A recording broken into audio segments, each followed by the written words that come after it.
There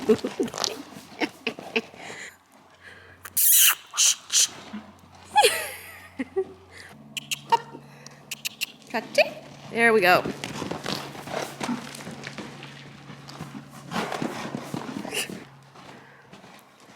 Good boy. Dude, I'm not asking you to go over the jumps. Like, truthfully. Oh, boy. Yeah. You monkey.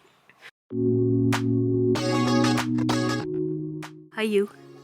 He says, hello, folks.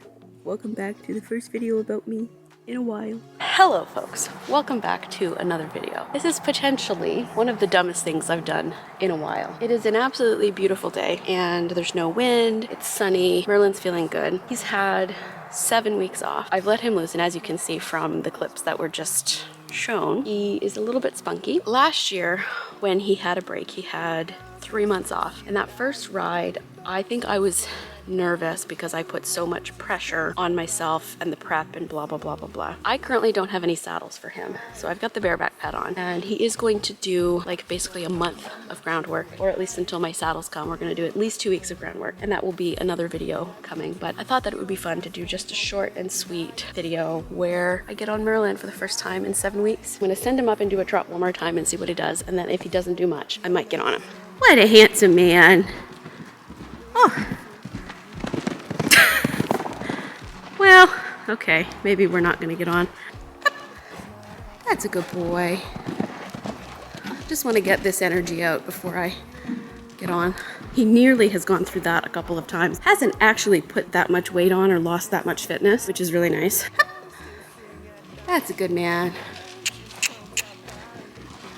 Good boy.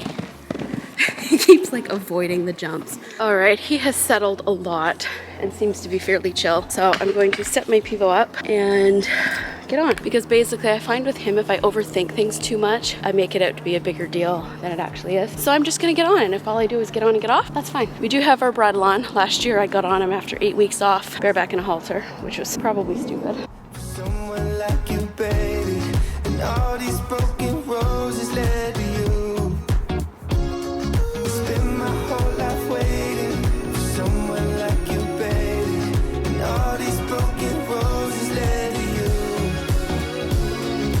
I feel so lucky I met you, and I still can't believe that I get to see those eyes for more than tonight. Swear you must have fell from the sky, and I feel so lucky I met you.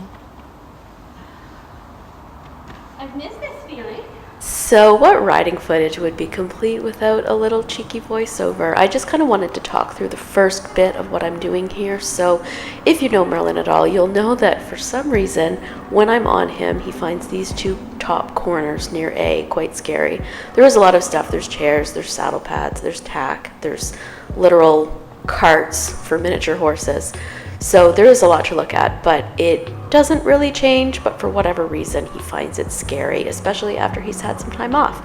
So I'm giving him the chance to take as much time as he wants to look at it, and when he investigates, I am just clicking and giving him a little treat, just as a, you know, a good job for investigating something that he normally finds scary.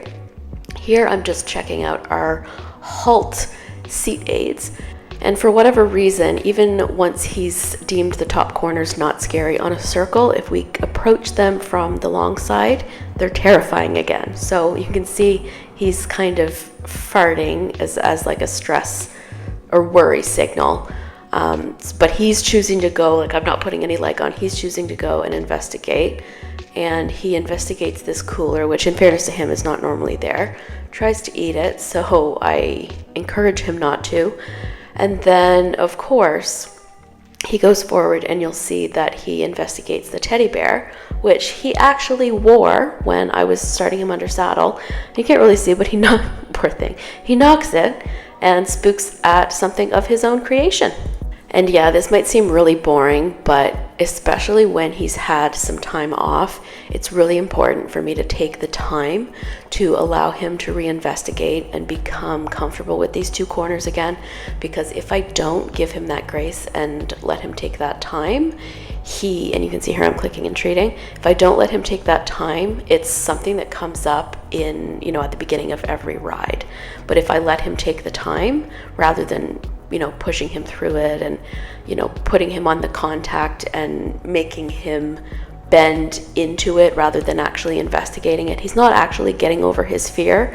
And he's naturally a very curious and brave horse, and I don't want to do anything to discourage that. So if I just give him the grace of a little bit of time, he gets over it pretty quickly. So, within 5 minutes of me getting on, you can see here he's walking by really well.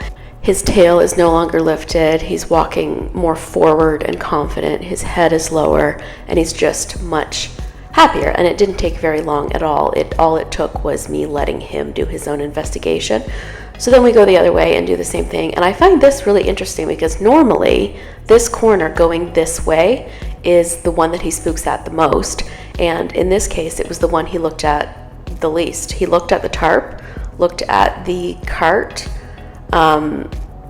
Here he's looking for a treat, but I want him to go past it just a little bit more. And yeah, he barely looked at it, but then we go towards this corner, which is normally the one that he doesn't care about, and he stops way before it and is investigating it. I tried squeezing a little bit with my leg at one point to encourage him to go forward, and he was not interested, so I just let him. You can see here I have no leg on, and he's naturally going forward to investigate it. Versus if I put my leg on and kicked him and said, get, he would plant his feet and say no. So here, he went forward of his own accord. So I said, okay, yes, click treat. He's looking, and he felt here, poor thing, like he wanted to go away from it. So I gave him a treat towards the scary thing and yeah, walked past it. And then the next time we come around, he has not a care in the world. When I got on, I really had no specific plan other than just sitting there, but I decided this would be a good opportunity to work on his fear and apprehension in these corners, and you can see it didn't take very long at all. This whole ride lasted a total of maybe, you can see I dropped a treat there. The whole ride lasted a total of, I think my recording from the time I struggled to get on to the time I turned it off was 17 minutes, so the ride was maybe 15 minutes. And once we got over that fear, we moved on. So we just did some walking around the arena. We did some halting, a little bit of trot. Now, one disclaimer I do want to make, because I know that there are keyboard trainers out there who love to insert their opinion based on a clip and a horse that they don't know. So as we start to trot, you will notice that Merlin is chomping on the bit a little bit. Some people might deal with this by slapping a flash noseband on, which I don't want to do because this is valuable communication that he's giving me. He did recently have his teeth done, so it's not his teeth.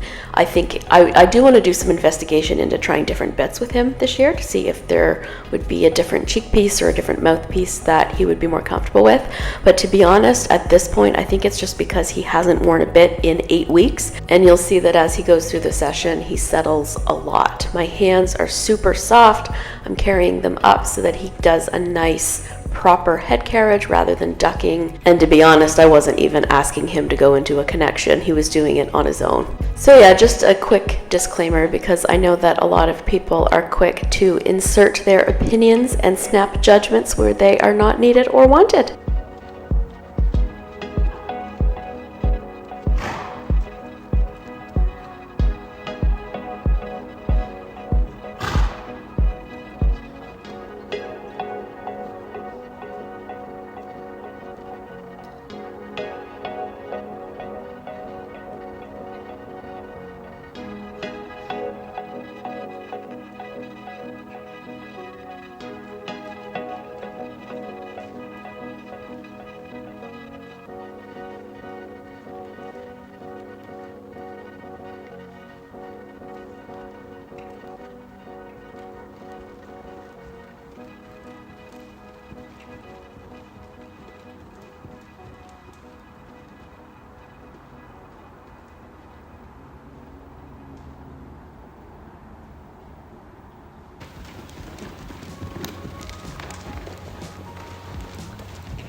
Oh my god, guys, he was so good.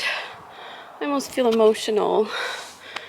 It's been 7 weeks since I sat behind those ears, and I missed the view very much, and he was so good. Like, for me, sometimes with him, it's about being spontaneous. I get the feeling that something is right, and I do it. And today, the weather and everything was just right. We go in the barn and have a little groom, treat your feet and put you out. Oh my goodness. Oh my goodness, what? What? Hi.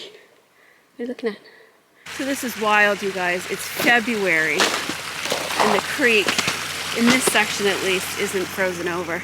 So I thought that I would just come out here and debrief. I probably will have done a voiceover, so I won't go into too much detail about the ride, but this was a very spontaneous video. It was one of those things where the weather and the day, his energy, my energy were just right. I did what my gut told me to do. And I think that was probably the least eventful first little ride back after his little, it was meant to be 6 weeks, but the way that things have turned out, he's 7 weeks. So he's had a really nice, good vacation, ready to get cracking with him. So you won't see me on him for another little while because my saddles are, like, I still don't have my saddles back, and I don't want to do any proper rides until I get them back and have them fitted. Just because, like, last year, once I started asking a little bit more when I was bringing him back into work, he was spunky, and I just want to be safe. I'm going to try to develop a kind of back into work program, and I'm going to make a video about it. So I'll probably do 2 videos, one covering the first 2 weeks and then a second one covering the second 2 weeks, and then hopefully by then I will have my saddles back. But yeah, I don't really know what to say. There's not really any moral to this video other than sometimes you just got to listen to your gut and do what your heart is telling you to do. And today for me, that was getting on Merlin. And I was very happy to see the view between those ears again. Anyways, I hope you're having a wonderful day wherever you are. If you enjoyed this video and want to see more, consider hitting the subscribe button, comment down below, and leave a like because it really does help me out. Until next time, don't forget to give your horse or pony a hug or a kiss next time you see them, and I will see you next time. Bye!